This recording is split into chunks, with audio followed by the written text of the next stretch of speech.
De qızım. Bölən 230, 16 tamam qismətsə 99 49. olarsa ən böyük bölünən neçə ola bilər? Burada x, yəni bölünən bilinmir. Ona görə bölən isə 230 və cavabımız isə 49. Bir də yenə nəyimiz bilinmir? Burada tamam qismət dediyinə görə, yəni qalıqlı qismət. Burada bizə qalığımız bilinmir. Aha. Və ən böyük bölünən dediyinə görə biz ən böyük qalığı götürməliyik. Ən böyük qalıq neçə ola bilər? 299 ola bilər. Yox, düz. 229 ola bilər. 229. İndi orada qalığı da yaz.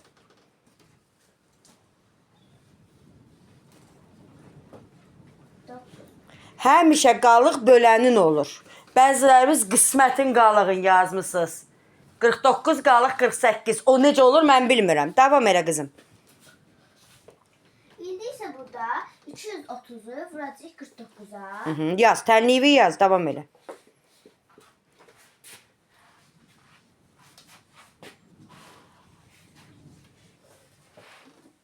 O da bərabərdir 11270-ə. Bir də hesablama.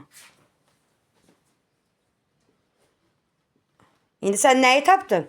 İndi biz normal ədəd Bölünəni.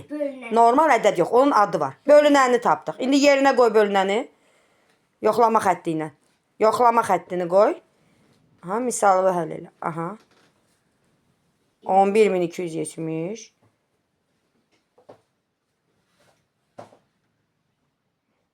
böləcəyik 230. 30-a. Burada bərabərdir 49. Düzdür? Bəli. Aha, indi biz qalığı da tapmalıyıq. Qalıq olsun deyə burada bölünən neçə olacaq?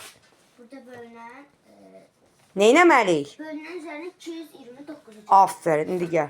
Elə orada gəl alt-alta. Və olur.